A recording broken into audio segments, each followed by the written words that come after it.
Welcome to the Obsessed With podcast. We are your hosts, Kim and Aaron. We've been together since 2007, and we are the co-founders of Travcest. And we've also been full-time travelers since 2012. That's right, crazy. Which is insane. Join us here as we pull back the curtain with fun, juicy, and honest conversations. We're gonna dive into all the things that you might be navigating too, like figuring out how to add more travel and adventure into your life, which PS, this is our specialty, navigating big transitions, relationships and marriage, deciding whether or not kids fit into the picture in your 40s, and most importantly, how to create a life of freedom on your own terms. Consider this podcast your official permission slip to unapologetically do life your way and be able to change your mind a million times along the way and know that you are not alone. Our goal with this podcast is to create a fun, zero judgment, happy hour style space where we can all just hang out, have real conversations, and navigate all the life things together. So grab a drink, settle in, and let the obsession begin. Woo! Welcome to the Obsessed With podcast. We're your hosts, Kim and Aaron, and we are here with another Obsessed With Travel Tuesday. We got a good topic, one that I actually thought a long time ago before Kim and I set off on this wild adventure, that you need to be a millionaire to travel the world, and boy, oh boy, is that not true. And we're going to talk to you a lot about how we've kind of figured out how to travel for long stints, for long term, and how it's also been completely life-changing. We're also going to get into why we think taking long-term travel is super important, and kind of some of our own stories of how we've saved up, our intentions going into it, what really happened, and also going over kind of different travel styles, because your budget will be reflective of like what kind of traveler you are. So we're going to talk about that a little bit and also give some like fun ways to save when you're planning a long-term trip. Yeah, I got to say, before we get started, it is February 5th, and we had a full day planned, and we come home from the gym, and it is like 60 degrees in Parker, Colorado. And we're like, we are not sitting inside all day. I have the day off from the hospital today. I'm on call all weekend. So I'm like, screw the plans, bougie day, we're out of here. I just can't. Like, it is so, I mean, it's the high 65, sunny. Yeah. And then it's going to get cold again. Yeah. And then you're on call. Yeah. I'm like, we are going out. So we're going to sit down and record this episode, and then we're going to take a shower and then just go sit outside and soak up the sun and go take for a the little bug. walk. Yeah. Get some lunch. Sounds perfect. Super excited. Yeah. And lastly, before we get into the episode, if you will share this out with a friend, if somebody who's wanting maybe to save up for a trip or has been wanting to take more than 2 weeks off to go travel, or you want to talk a friend into taking a month off to travel or whatever it is, please share this with them. Also, just share this podcast, because it's not just about, this episode. I mean, particularly if you're moved or inspired by this episode, then please, by all means, also want you to get on Instagram at KIMANDERRANG and share with us what inspired you about this episode, if there's any. But I mean, obviously we talk about relationship stuff. It's a happy hour vibe, kind of the deeper conversations that we feel that a lot of people aren't having. But it's based off our crazy life of travel and building a business and traveling the world and relationships and kids, and if those fit in. So definitely share this out if you feel that anyone would get value from this podcast. And please leave us a review. I'm going to say a lot of things. I'm going to say it every time. Like every time. Like, please leave us a review. It literally, I understand it could be like annoying even for me when I listen to other podcasts, like, leave us a review. And I'm like, but then I'll be like, okay, I'm going to do it. I'm going to put it on the list. And it really does make a huge difference. If you enjoy a podcast, if you get any kind of value from it, especially with a new podcast like this, reviews are everything. Yeah, totally. To really start getting the momentum going and stuff. And it literally takes you less than 5 minutes and it means so much to us. Yeah. So please just do that. Okay, let's get into the episode. Let's do it. Flight crew, please prepare for departure. Okay, so, and it's funny because right before we started, or we were about to record, you were like, is this an antiquated idea or has Ooh. this become this concept of you have to be a millionaire to travel? Because we used to think like that, like back in the day, but I don't know, because we have a completely different thought system on that now. But is that just because of the like community that we're in and the people that we follow and the people that we talk to, and because you and I have gone out and done long-term travel ourselves has changed our minds? And people still do think that, or are people kind of even moving out of that as being a thing? I don't know. I was wondering, because I guess you're right, you know, because our Instagram feed, our social media feed is all travelers doing long-term travel stuff. And so I feel like you're seeing the younger generation traveling the world for long periods of time. And I believe that, like, I use the word millionaire because I said that, but like, obviously just using the word, you have to have a lot of money to travel, right? And I understand that we're also talking, majority of the US has 2 weeks off a year. And so when you're like, oh, let's take 3 months off, that's kind of virtually impossible for a lot of people who are in their steady jobs.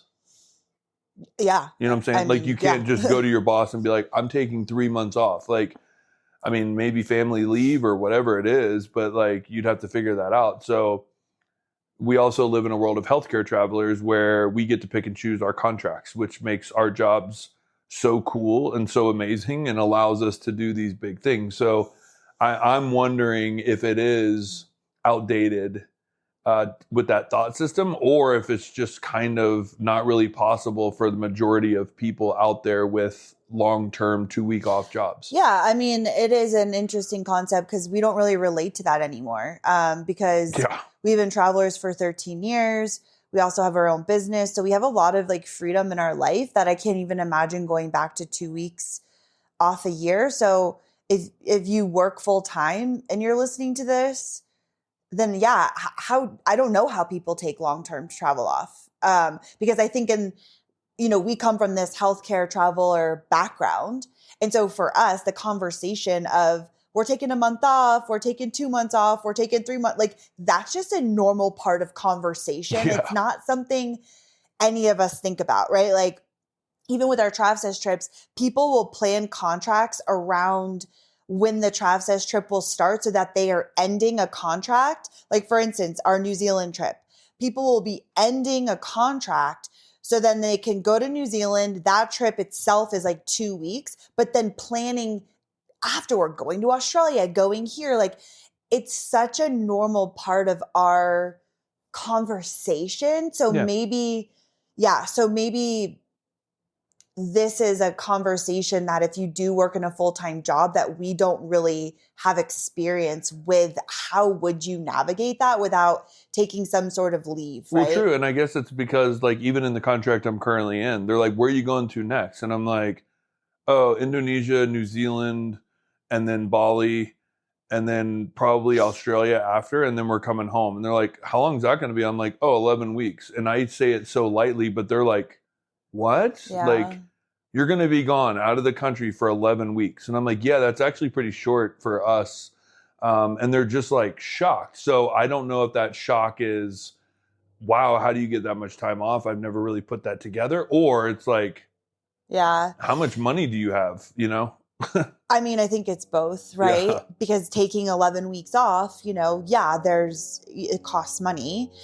It's something, actually, even just having this conversation, just never wanting to take for granted, because I think it's such a normal part of our life that I never even question being able to take that kind of time off. It's just like, hey, do we have 11 weeks, worth of like our bills and all the other things? Like, can we go?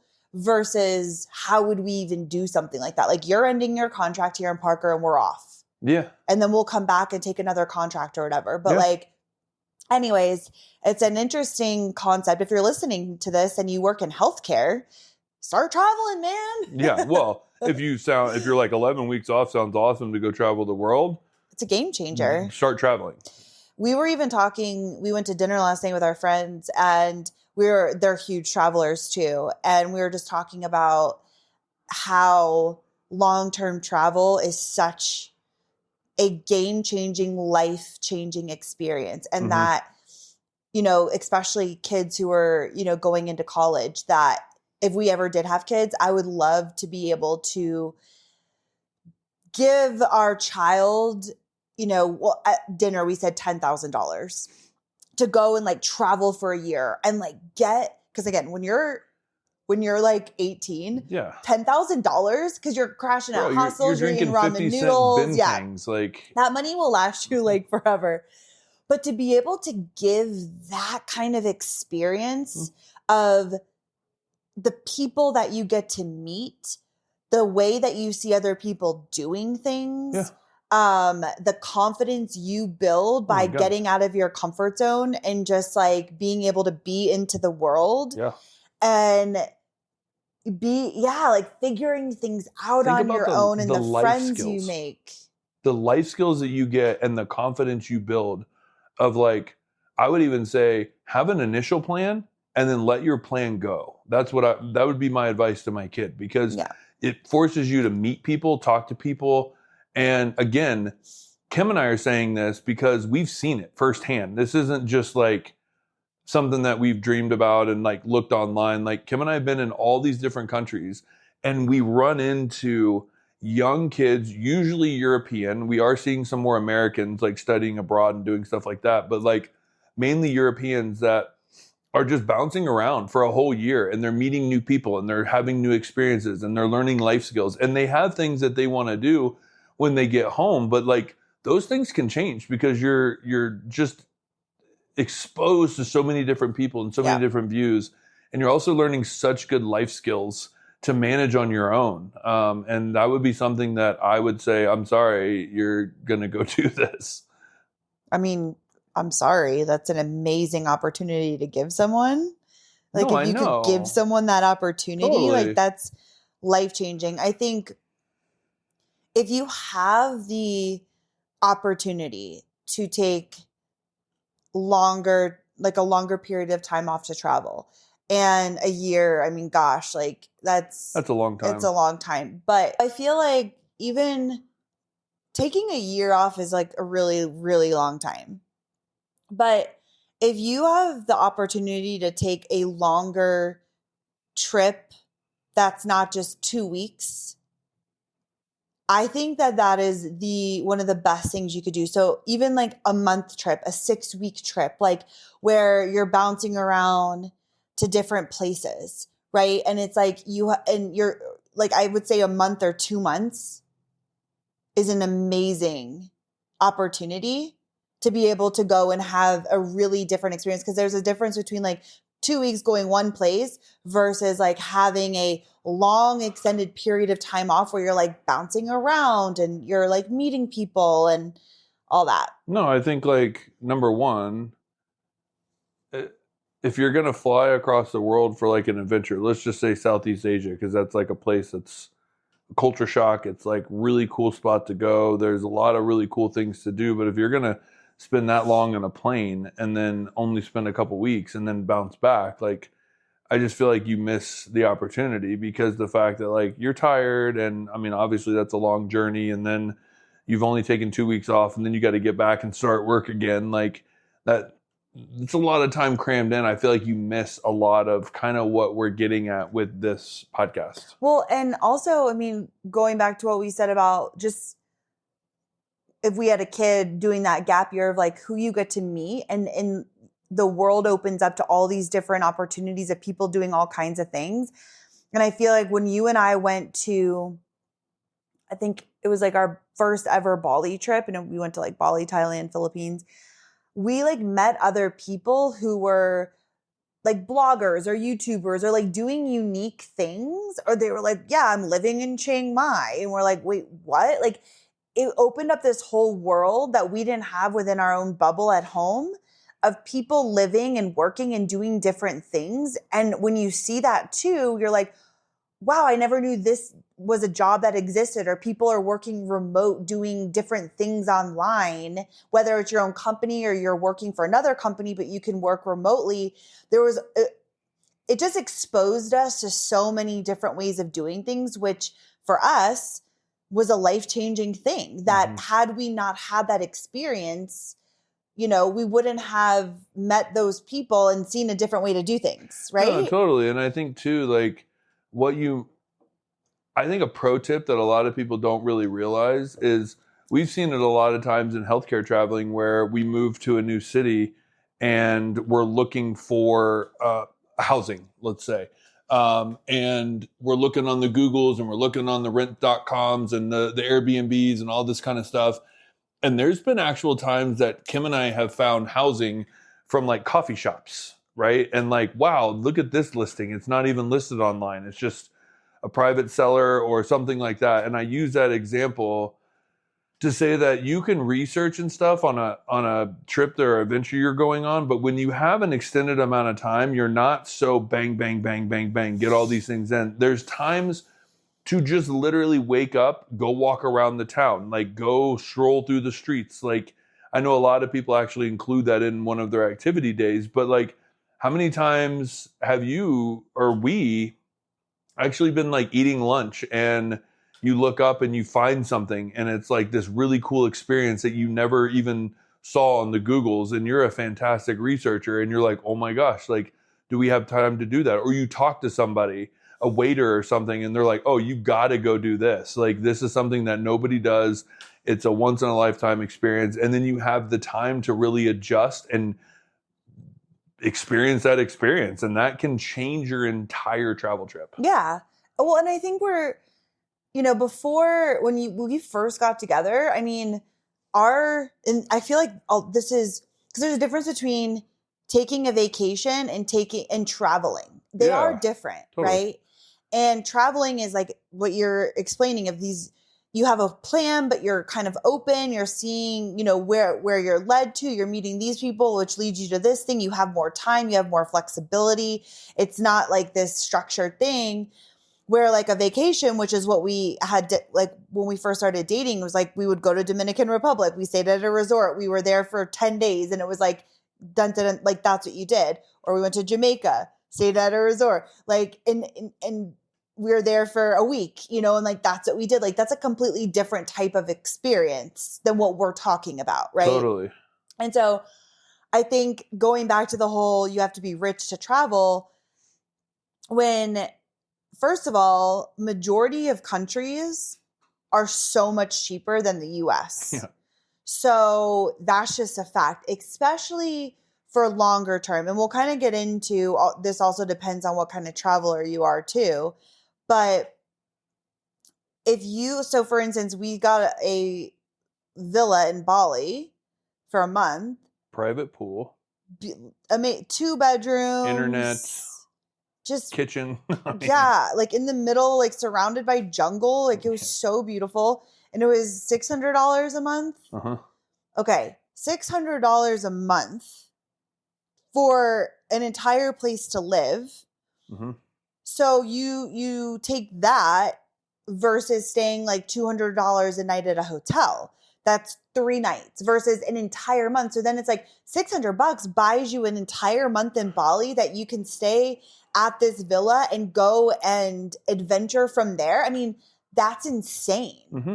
And it's not just Bali. Like there are so many places that you can go and find these cheaper, longer term places to stay. I mean, when we were in Chiang Mai, our apartment there was $300 a month. Mm-hmm. And that was a nice apartment. It was like a penthouse apartment with laundry service. And Kim and I were like, hey, can we get a blender? And the guy's like, I'll bring it up now. Like, insane. I mean, the fact that $300 a month, okay, when you and I drive across the country to go on an assignment, we're spending like $180 to stay at freaking La Quinta.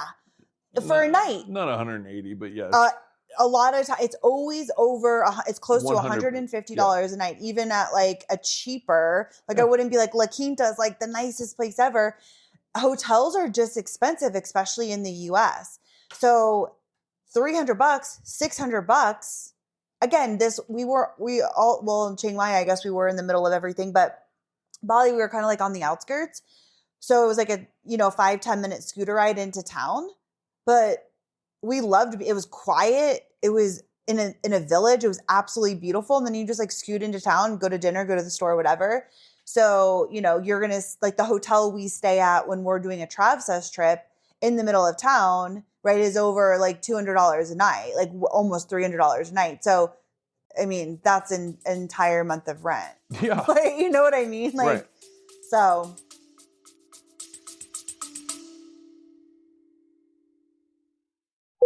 Hey, real quick, we hope you're loving today's episode and we wanted to take a moment to keep you in the loop. If you work in healthcare or you're a healthcare traveler, or you know someone who works in healthcare and is interested in fun adventure travel, you've got to know about our Travsess adventure trips. And listen, we get it. Working in healthcare can feel really demanding, overwhelming, and stressful. We spend so much time taking care of others that we forget to take care of ourselves. So let us take care of you on a Travsess trip. Once you sign up for a trip, we literally take care of everything. The planning, the logistics, and all the little details. So all you have to do is show up, have fun, and make unforgettable memories with a group of like-minded, adventurous travel friends.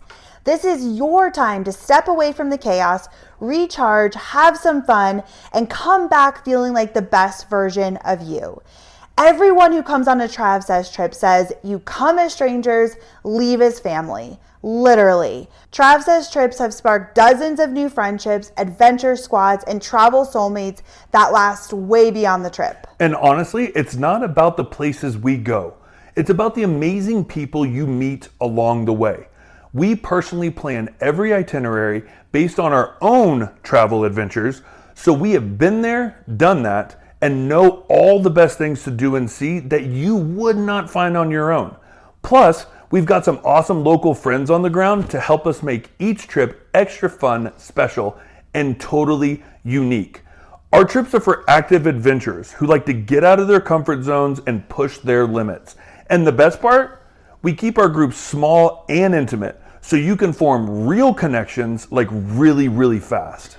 So if you're ready to ditch the planning stress, find your adventure crew, and travel like never before, head over to imtravsess.com and grab your spot on one of our next adventures. That's imtravsessed.com. Or you can send us a DM over on Instagram at Kim and Aaron G.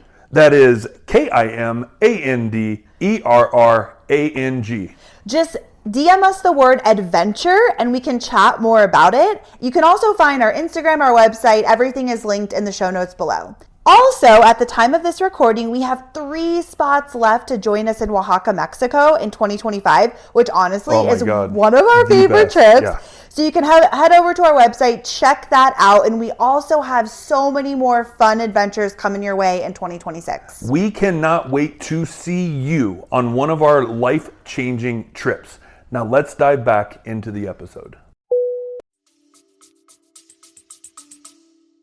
Did you want to say anything else? No, I just, Okay. I mean, You're just like staring. I was just thinking because it's like Southeast Asia is the one place that is very well known for being a lot significantly cheaper than the United States, right? Like, but as you venture like New Zealand, yeah, right, super expensive. Yeah. European Union, super expensive, right? I mean, not all European Union, like obviously Western Europe is a lot cheaper than Eastern, but I mean, like, I still think in Portugal, I mean, we had a place for 2 weeks that was expensive. That was like 2,000. Yeah, because we ended up, everyone always talks about like Portugal for long-term stay is really cheap. And so we went there when we were going to launch our backpacks. We're like, oh, we can like stay here for really cheap. But what we found was that it's really cheap if you do like a year. So if we got like an apartment for a year, it was like super cheap, like $500 a month or something for a nice apartment. But because we weren't staying that long, we still had to do an Airbnb. Right. So it ended up being more expensive. We're like, it's not even that cheap here. No, right. But it is for long term. But I guess if you even looked at that, right? That was 14 days, right? We were there 2 full weeks, like at $2,100. I mean, at $200 a night for a hotel that was like comparable to our Airbnb. Yeah. You would, that was only been like, 8 or 9, 10 days. Oh, Yeah. I guess we got 4 days for. So yeah, it's you definitely have to find the places if you're looking for long term. But again, you could still bounce around Europe and go and stay in places that aren't that expensive. So, well, we've known people that have saved money and been able to make that stretch. So, as like for instance, well, we know like people like in our normal life who have saved like X amount of dollars and have made that stretch and they're like on a budget. But even like Carrie and Nate, like who we follow on YouTube, they saved $30,000 to go for an entire year. And that's like not very much money for an entire year, right? But they were super budget. So they were staying in like cheap places. People stay in hostels. They're eating, ramen noodles and street food.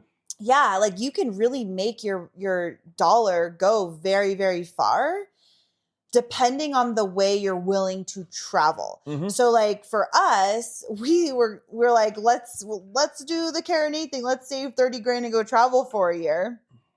And then we quickly realized that we are not budget travelers. No, we're not at all. And I think we like blew through the money in like 3 months. Blew through the money. We would hire drivers when we could have like scooted. We would go to nicer dinners, paying like almost $100 for dinner because it was like a really cool experience, like wine pairing and things like that, which is like stuff that we love. So food was a big deal. We spent more on food, breakfast, lunch, and dinner than most people do, right? Because they're just like, oh, well, I won't eat breakfast and then I'll grab something along the way and have a snack and then I'll just grab something for lunch and then we'll eat something really cheap for dinner.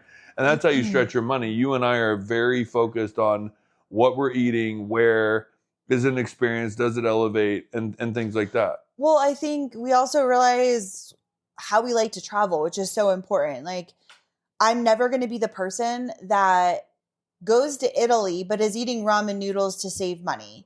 It's just not the way I want to travel. So for us, like food experiences, that's part of the travel game. So I would rather travel for less time, but be able to really enjoy where I'm at, right? Like that to me is not how I want to experience something. Because yeah, you may be traveling and you may be, in another country doing something, but if you, and again, some people don't give a flying F about food. Or they don't. So for them, it's like, I don't care. I'll eat ramen noodles because I want to stay as long as I can. And like, I'm on a beach in Thailand and blah, blah, blah. Where we're more about having the cool, or like they're not going to do tours and stuff because they want to save money and this and that, where we're like, okay, like we're going to have the experiences that we want to have. And we'll definitely eat street food, and because we like a mix of street food and nice dinners. But I'm not, we're not budget travelers. No. Like I would rather take, half the time, but have like really cool experiences and really dive in and enjoy where I am. No, totally. And I think you and I have realized too, through all of our travel, that I like to go hard and can be rough for like 4 or 5 days, but then I want to have like 2 days in a really nice place and sleep and possibly order room service if I wanted to, and then go adventure from there, and then like gear up and go again. That's just kind of like how we've realized that we like to do things. And with that, it means our budget for travel long term has to be increased, right? We're not gonna just like, oh, hey, we have only $100 US for this week, we got to make that work. You and I are like, no, like that's just not how we operate. Yeah. But we're also not just throwing money on the street either. No, I think you have to decide, asking yourself the question of, what kind of traveler are you? And maybe you don't even know yet. Like maybe you save up X amount of dollars and you're like, I'm going to go take a month. And then you realize, oh my gosh, I'm going through that very fast. Or maybe you realize, wow, like I can really do budget travel and like go for 2 months, But asking yourself, like, what are the things that you're not willing to sacrifice on when you travel? So you're going to be putting money towards. So for us, we don't care as much about accommodations. I think, well, when we first started traveling, we really didn't care. We were super like roughing it. I think we have a little bit because of you being like more of like the bougie, not even bougie, but I guess clean, comfortable, good location. Breakfast. Yeah. It doesn't have to be, we're not like, oh, we're only staying at the Four Seasons or this. Like, I don't really care about any of that kind of stuff, even though sometimes it's nice to stay in a nice place that has a spa and whatever. But for the most part, I'll spend the least amount of money on like where we're staying, because I'm also like, we're not people who just like hang out at a hotel. So if I'm somewhere, that's where I'm sleeping, but I want to put that money towards really cool food experiences, or, if we're like somewhere that's like, you got to do this snorkeling tour, this island tour, this like wine tasting experience. Like we always put our money towards those things, experiences and food. And then other than that, it's kind of like, I don't care. I will say too, one thing that we have learned, and it's been such a huge bonus for us because again, like we are very food dominant. And so we've noticed that if we pay the extra money for a private food tour, we get so much value out of that because we get the guide all to ourselves, which then allows us to break the mold of where they would take an entire group of people. And they're like, hey, this is where I go when I'm not doing a food tour. Like I have a relationship with these people. Let's go in here. Like when we went on our food tour in Italy, he was a food tour guide and a history guide. So like, he was like, ooh, come over here. Like, let's go check this out. We ended up in some mezcal bar that his friend owned that he goes in just to say hey to.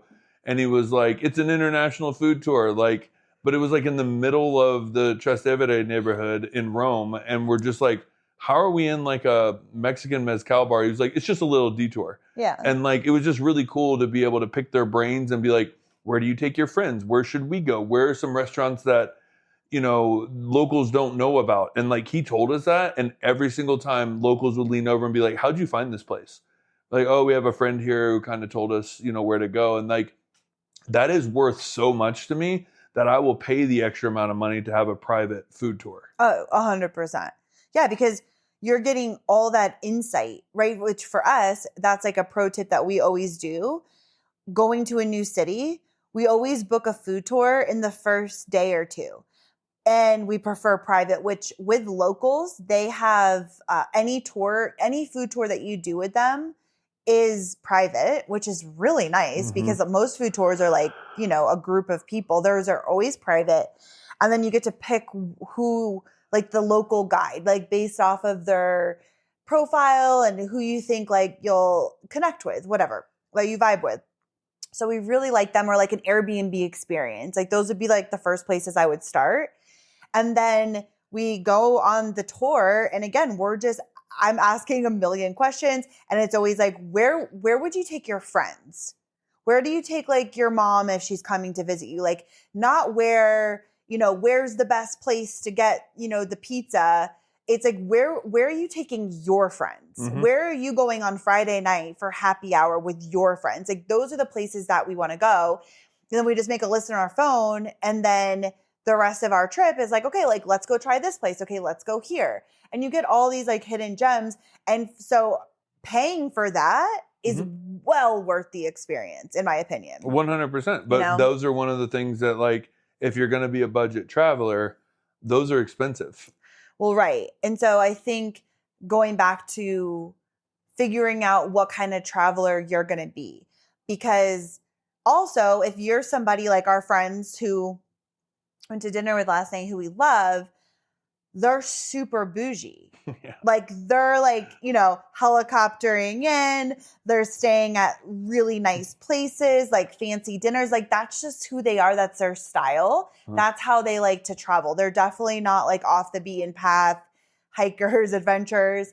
And so that is going to be a much more expensive trip. Okay, obviously that's extreme, but like if you're like, I love really nice hotels or resorts or, Michelin star restaurants, like, okay, well, you're going to need a bigger budget, So you got to like look at that. I will say too, one thing that Kim and I have found out that you can still find anywhere you go. I mean, Crete, we found it. Very nice place, expensive, but it was like locally owned, right? And like, it doesn't always, I don't know, like, I'm not going to be the guy that my first look is a Hilton or any sort of like American chain in another country. It's always going to be like a local hotel. But like you can find 3 and 4 star hotels that are locally run that are way cheaper than a 3 or 4 star Hilton.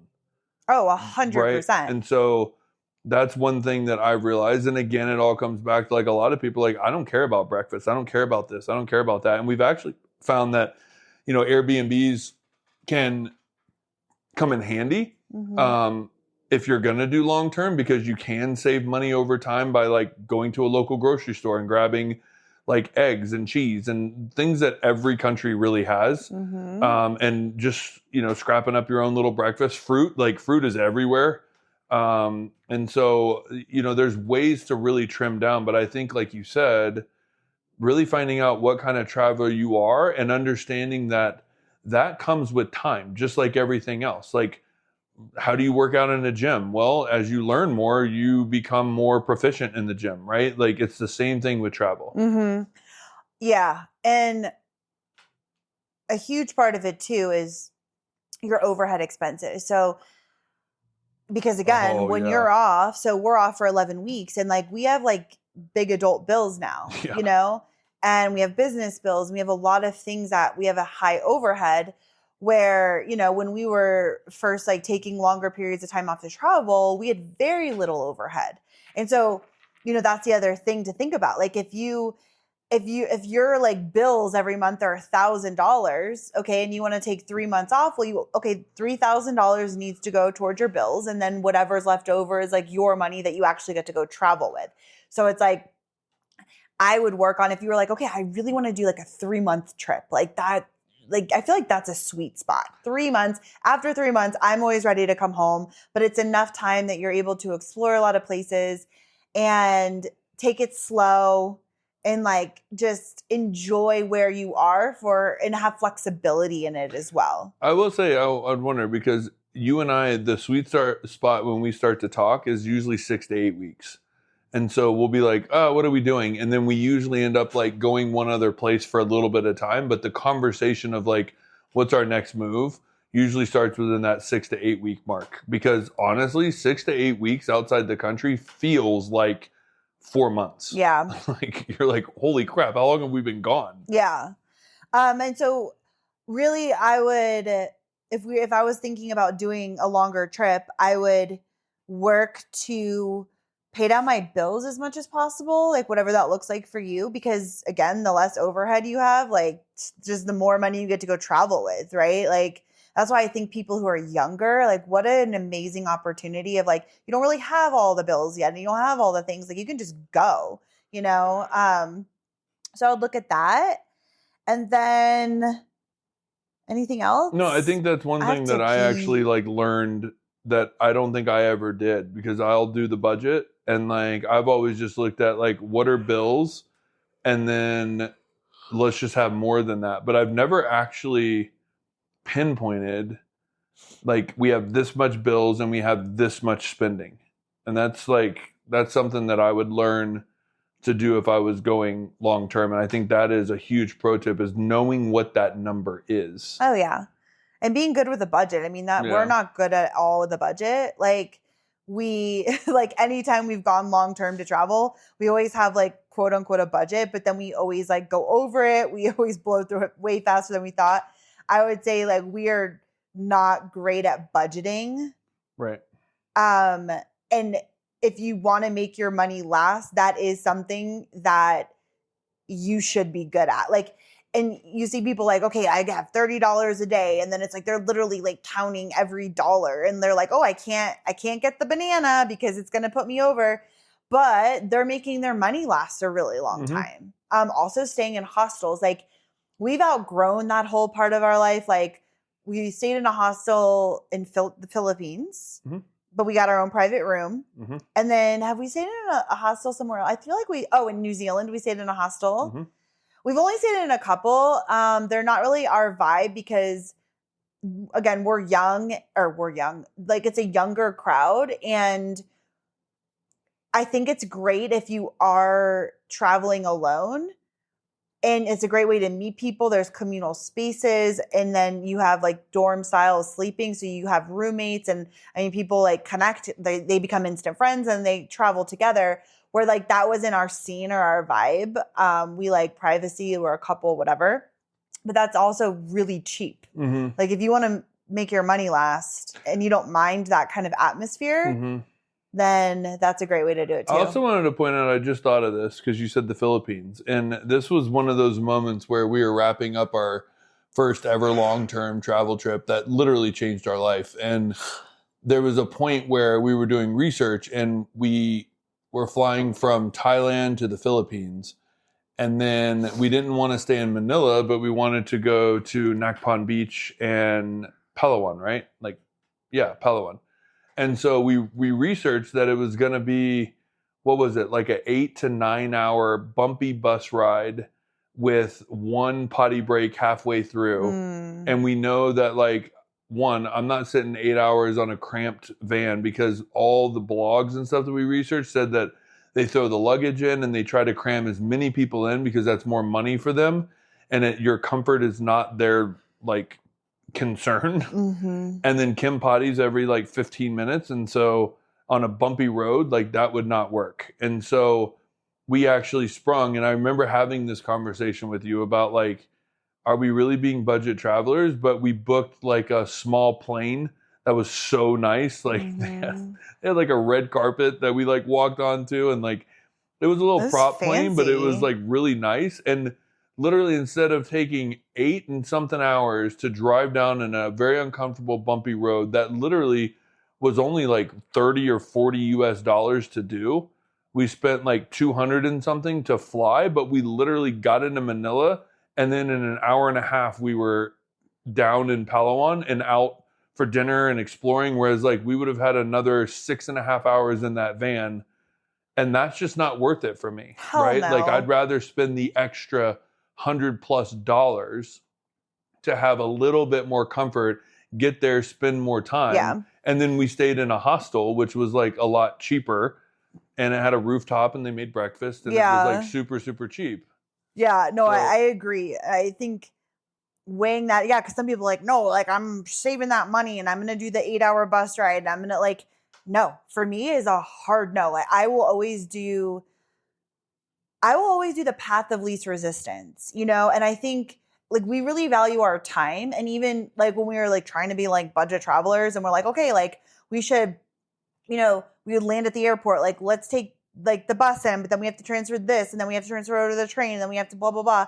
And, you know, it would be like $10, $20 to get to our hotel. But it would take us like 3 hours with the transfers and the this and the blah, blah, blah, blah, blah, which I do think is a good skill to have, like, getting comfortable, like, figuring out public transportation and stuff. We're like, dude, we can get an Uber. We could pay $50 and be at our hotel in 30 minutes, take a shower, go get lunch, versus 3 hours of freaking hogwash, like, lugging our suitcases everywhere. Well, and that's also door to door. Like, they're dropping you off. So you're not walking half a mile with your luggage to, like, through the streets of where you don't know, you know? So it's like, you got to evaluate. We're very good at evaluating all of it. Well, and I think it just goes back to, like, what do we, like, we value our time. And so for me to be like, we could save $40 if we take this route and do all the things, or we could spend $40 more and have the convenience and be at lunch in an hour. Like, for me, hands down, I will choose that every single time. I will choose convenience and my time to spend more money. Totally. I just will. Totally. So we are. That's another way to save money is like don't get Ubers from the airport. But that we typically always do that because for us it's like, and when you're flying, however far you're flying, whatever, you're like pooped, you're tired, you want to shower, you're usually hangry, like you're just like ready to like be done with the whole travel situation. And so I'm like, let's get the Uber and let's freaking bounce. I agree. And there's a lot of times where I don't even want to talk to any more humans, right? Like once you've been in the travel world and you're going through security and you're bouncing around, you're going through planes, you're sitting on planes, you have people on it, you have your flight attendants, you have your luggage people, like you're in that mix. It's just like getting into a quiet car and just cruising like to where you need to go to be there, like is worth everything to me. 100%. But that's also a way to save money. Yeah. You just got to be a little bit more gritty. I know. I just always look at it as like, is $40 really going to make or break like my experience? But then we do that like every day. So then it adds up. Right. You know? Another thing too is using points for long haul flights. Ooh, big time. So, because I mean, when especially if you're doing like longer travel, but I will say like for instance, Southeast Asia, when the big flight is like say to Bali or to Thailand, like that's expensive. You're flying across the world. But then once you're there, it's super cheap to fly around. So they have an airline called Air Asia and it's like, they're kind of like Southwest, Frontier. And it's super cheap. So like you can fly to Bangkok for, $100. You can fly to like Chiang Mai. Like, so once you're there, it's a lot cheaper to kind of get around. But even the same with Europe, right? It's like they have Ryanair and you can just kind of bounce around. Yeah, or take a train. But for these longer haul flights, being able to use points to save yourself $1,000, $2,000, right? And so we're huge with like using points for flying. We typically will use all of our points because we want to book like a business class flight or like upgrade. Yeah. But because for us, it's worth the experience. And we rack up so many points because we pay for everything for all of our trips. And so we kind of will like for instance, we just got Singapore Airlines business class and it's the longest flight path in the world right now. It's New York to Singapore. It's 18 hours. And so when we hear Singapore Airlines business is like amazing. So we splurged for that. Which it wasn't even that much of a splurge. It was a perfect deal. Yeah. Which was awesome. Well, because we booked like so far ago, like long ago too, which is also huge. You can find good deals. But that's worth it to us. Where that one flight or we booked Emirates, like business class. Those are things like those are experiences we really value and like mean so much to us. And like flying Emirates business was like a life dream of mine, like was still one of the best days of my life. So it was worth like, I think it was 200,000 points, where that 200,000 points essentially could be multiple flights where you pay $0 and so you're not even paying any money for flights at all. No. And if travel is like really important to you, it comes with responsibility, right? To be able to get a new credit card, manage it, to put the money on it. Maybe you put your rent on it, you put your bills on it, and then you're responsible enough to pay it. Then you can really rack up points pretty quickly. Yeah. There's so many cards, like the Built card is like huge for like rent points and it transfers really well to airlines and different like hotels and things like that. I mean, you can stay in hotels for free. So you can have those splurge nights just on your points and then go and stay in hostels and lower priced, accommodations for the rest of the time. And, our friends, Aaron and Adam last year, when they did like Dallas to Barcelona, Barcelona to France, France to Greece. They went to Italy, then they went to Nepal, then they went to Japan, and then they flew home. And they paid for two of them under $2,000 for their flights. Right. For all of those flights. And they were gone for 3 months. And something like paid that. under $2,000 for flights. Yeah. Which is incredible because they use points for the rest of their flights. Which is I mean, look at that. They flew around the world, right? Like for less than $2,000 for two of them. Yeah, points is the way to go. Yeah. Get the points. And yeah, I think our favorite travel credit cards are the American Express Platinum, the Capital One, Venture X. and then what's the other one that it's Capital One. It's not the Venture X. Oh, the Chase? Yeah, Chase Sapphire. That's a great travel credit card. Those would be the three that we'd recommend. Yeah, totally. Okay, and then the last thing is we've actually signed up for these. We've never used it ourselves, but they have like house sitting websites and work exchange. And I like built us a profile, and they have so many cool opportunities. Like you can literally go like work on a vineyard in like France and like get free stay, but you have to work like, you know, say 10 hours a week or something. Like it's an exchange program. Or there's pet sitting in like Italy, and you go and you watch someone's cat for 2 weeks, but you get to stay in their place for free. Like I went through a phase. This was when we were in Bali. I think it was like the first time actually, or maybe the second time, but I was like digging through everything. I'm like, there is so many cool opportunities that not only do you get a free stay, but also these like really unique experiences that you can go, like you wouldn't have on your own, that you get to stay with a family and get that sort of experience with them. That is such a cool gig. They also had like au pair, like to be like a nanny basically. And then they had like teaching English, where like you could live with like a family in Italy and like you're just teaching their kids English for X amount of hours a week. And then you can just like live there. So I wish I could remember the website, but if you just Google like house sitting websites or work exchange websites, they'll pop up. But I feel like that is such a great way to travel long term and cut down on accommodations 100%. And have really unique experiences. Totally, and insider views on like what to go do on your time off. Yeah, 100%. I mean, does that pretty much cover it? Yeah. Let's pull a card. I mean, the only thing I wanted to say just to end it was just literally when you take those 2 weeks off versus the longer time frame, something changes. There's this, I don't know whether it's like having the time to just be in another country outside of your comfort zone without your normal every day-to-day responsibilities, and just having time to think, having time to observe, having time to, you know, talk to new people, to just go sit in a cafe and watch the everyday life of the local people, and like just observing and walking around. Like there's nothing like it, and it's completely life-changing when it comes down to that type of travel. And I think it's what's really changed Kim and I's life, changed mine, and just really brought in the power of travel and what it can really do for your mentality, your lifestyle, your views, everything.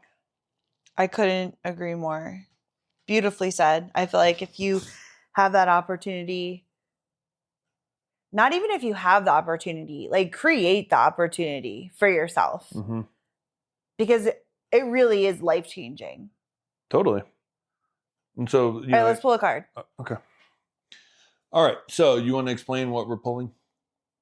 So we have a deck of cards that we pull. So it's like different questions, like relationships, travel, just like fun. Some are lighter, some are a bit deeper, but it all started from like our Travsess trips, where we would put questions in a hat and we would all go around at the beginning of our, like at our welcome dinner. And they were just fun ways to get to know each other and kind of cut through fluff and like get down into like the deeper stuff. Not even always just super deep, but just like open-ended questions to get to know people, right? Then you'd walk away being like, wow, like, okay, I learned this about so-and-so. And it creates other conversations based off, you know, people's answers and stuff. So we took all the questions and we created them into a deck.